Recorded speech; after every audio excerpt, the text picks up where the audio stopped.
All right, we're going. Okay, I'm gonna call to order the meeting of the planning commission Tuesday, January 13th, 2026. And could I have the roll call? Okay, Dave Felly Here. and Matthew Gordy. Here. Max Koltiv is absent. Gary Lillard Here. and Roxy Ogilvy. Here.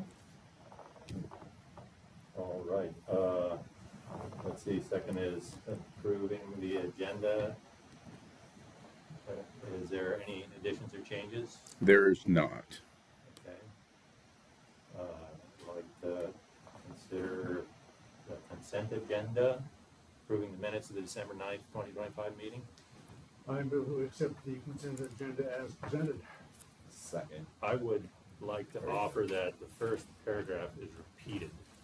I don't know if that's something that needs to be. I'll have Kendra fix it. So we'll just do it. Oh, yeah. I'll just do that with an amendment. Okay. So, all in favor? Aye. Aye. That's an amended, right? Yeah. Okay. Amended with this.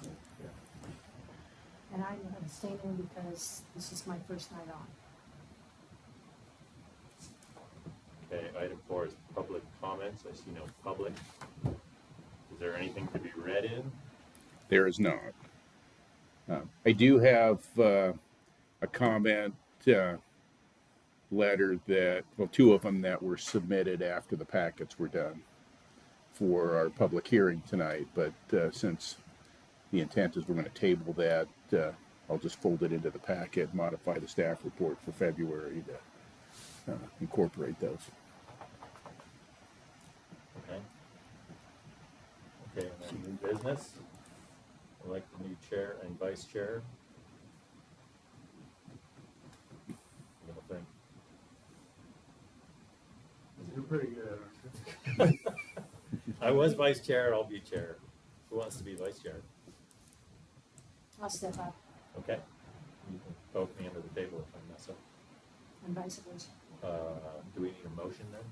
Yeah, you can just do a motion for as volunteered. Second. Vote. Okay. Active here. You got elected as chair, by the way. Here.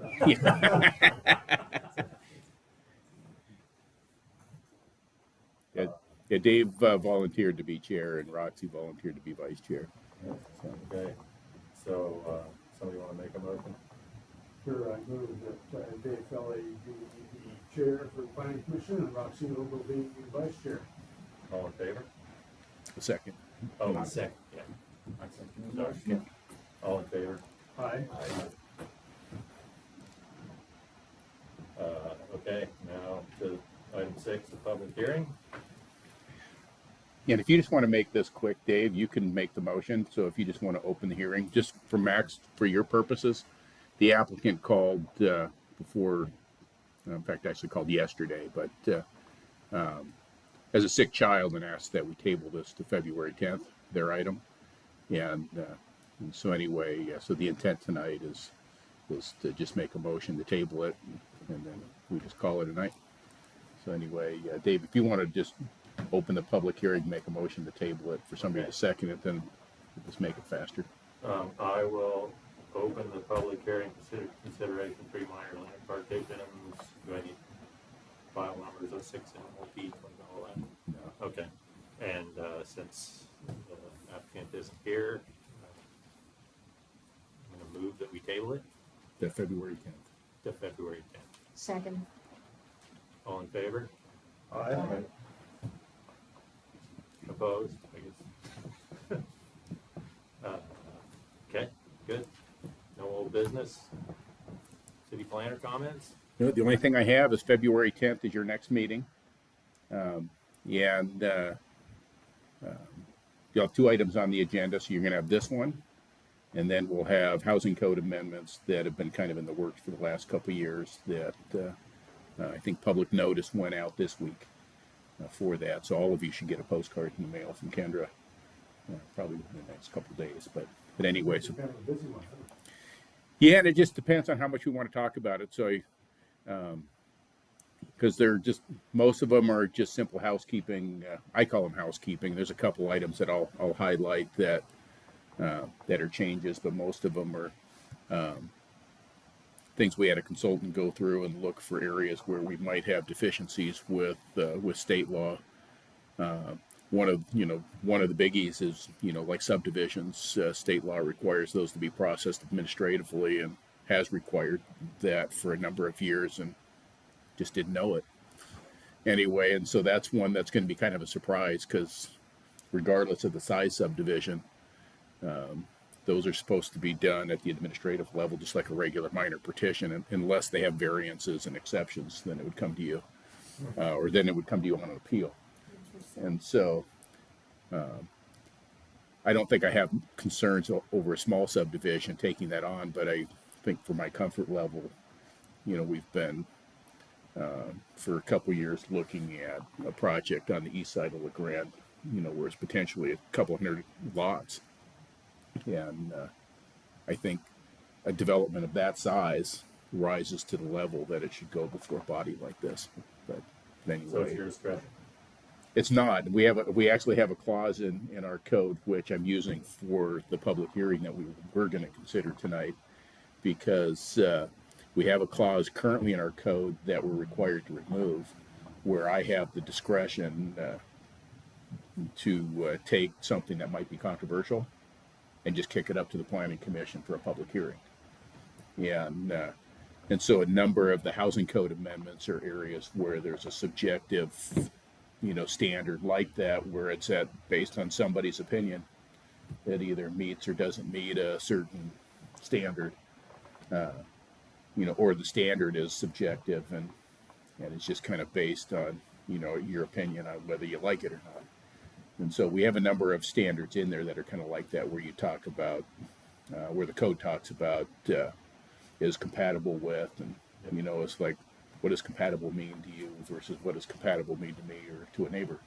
And so anyway, so a number of the code amendments you'll see when you get the packet for next month has a lot of changes like that. We have some terminology changes, like the word single family is old language now.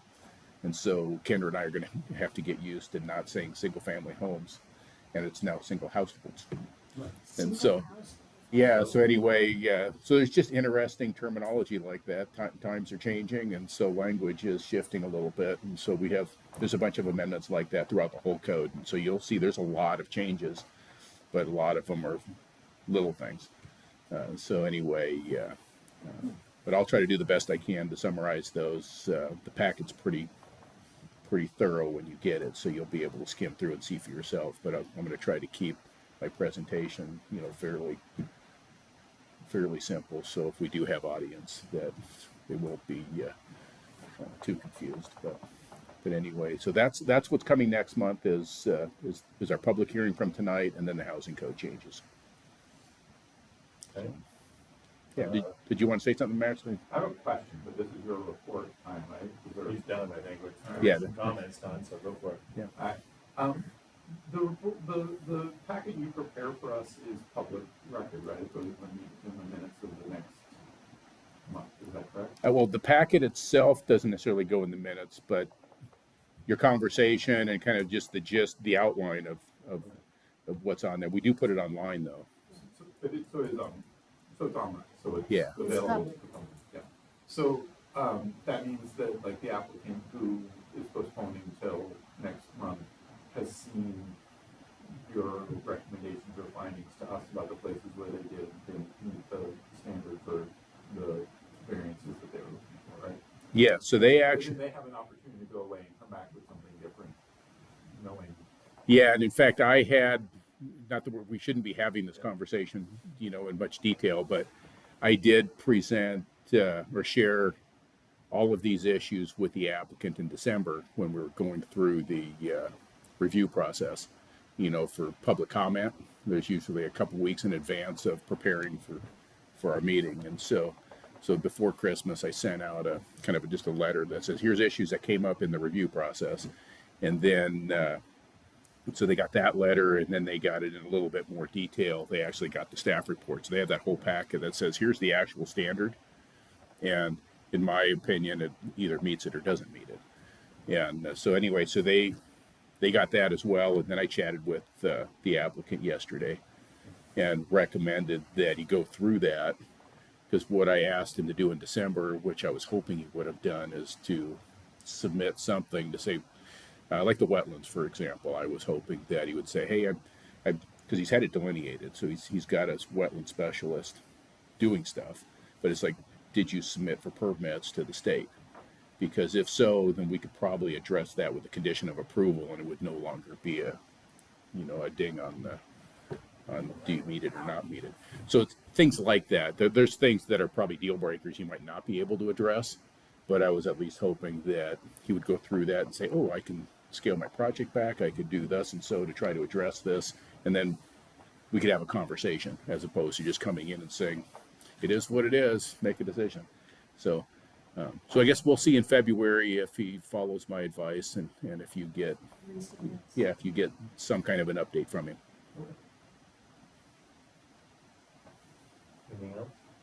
I'm just gonna say, if we haven't had an opportunity to actually drive out and take a look at this, I did, and even though we've got the plat map and Google Earth, I wanted to see what the neighbors' comments were about, including the fire department, Willis Pro, etc. So it would be worth your time to drive up and take a look at it. I thought I would do that, makes sense. Anyway, yeah, you have about Okay, And I just want to welcome Roxy back to the Hey, yeah. planning commission too, that's nice. it Woohoo! is nice. Goodness, That's scary. am I the only woman on this planning commission now? yeah, you're outnumbered. Oh, I think not. You're a big enough presence, I'm not worried. Okay, is that everything that do I make a motion to adjourn, or we just adjourn? I think you can just adjourn it. Okay. I'm gonna adjourn our meeting then.